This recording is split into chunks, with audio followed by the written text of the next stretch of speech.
Oh man. Oh, hey TGQ kid, I'm so glad you're here. Have you ever walked into a room and stepped on something and were like, ow? And looked around to see a giant mess and just wondered, how did this happen?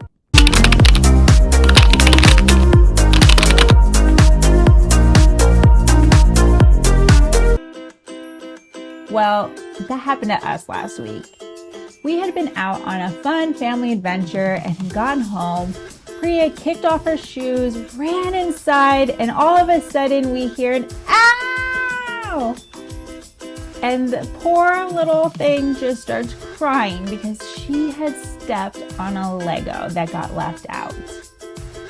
The rest of us make our way in and I pick her up and start looking around, and Jake and I decide, wow, our house looks like a tornado came through.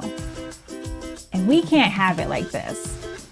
So we call Chris, John, and London and say, hey guys, our house is a disaster and we deserve better, so we gotta clean it up. The kids agree, they gather together, and they start coming up with a plan of how they're going to clean the house. What are they doing to split the load? What would you have chosen in that moment? What would be your game plan? Well, they decided that everybody would clean up their own mess. Sounds great. So they get busy cleaning up their messes. And then, one by one, they start disappearing. Jake and I walk back in and look around, look at each other, and then call the kids in. The kids think that they have done an amazing job. They each cleaned up their own mess. Until we ask them to look around and say, hey, what happened? The house is still a disaster.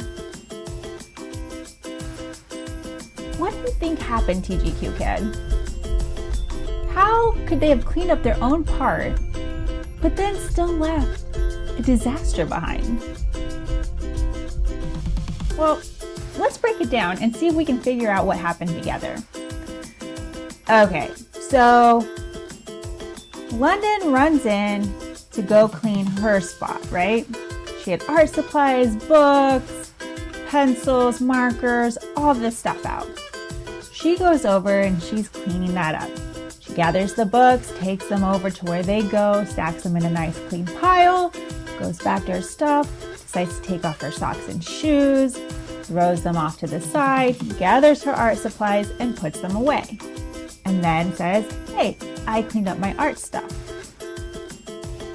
John is over in his area with his Legos, cleaning up his stuff. But he was not the only one who played with Legos. London and Chris and Priya had also played with him with Legos as well. So he cleans up his stuff and leaves out Chris's and London's and Priya's portions of the mess. So he had done his part. And then Chris only had a few toys out because he mainly played with Priya and her toys, John with his Legos, and had done some art and crafts with London. So he cleaned up his toys and ran, knocking over the books that London had set down, and put his stuff away. So each one of them had cleaned up their mess. But what was left behind? Well, you had London's socks and shoes that she had kicked off. You also had some paint splatter and some pencil shavings left on the table that didn't get cleaned up. You had Legos that John didn't clean up all the way because, hey, other people had made that mess. Chris had cleaned up his toys, but he had knocked over the books that didn't actually get put away. And we still had Priya's toys out that each one of them had contributed to pulling out to play with her. And then you had dishes that, again, weren't just one person's, they were everyone's, but nobody wanted to claim them. And there were crumbs on the floor that needed to be swept up. Again, not just from one person, And because it wasn't just one person, nobody wanted to claim it and clean it up. So what do we do? What do we do when we do our part, but there's still a disaster left behind? Well, that's where respect comes in. Respect is doing your part and then looking for ways to lighten the loads of others around you. And it doesn't matter if it's you cleaning up with your family, working on a school project with other students, on a sports team, in a theater group, or whether or not you're just living with other human beings. Being respectful and showing respect means that you hold up your part. You do your part. And then once you're done, or you've got it under control, you start looking for how you can help out others. How can you take off some of their loads? How can you be of assistance to them if they want it? In our situation, everybody had done their part, but nobody looked outside of their part to see what was being left behind. Up for a brain challenge? Well, here it is.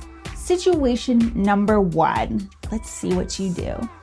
You and 2 friends are sitting at a table, and in front of you is a delicious plate of 10 cookies. What kind of cookies are you staring at? Oh man, that sounds amazing. I may have to go make some of those once we're done.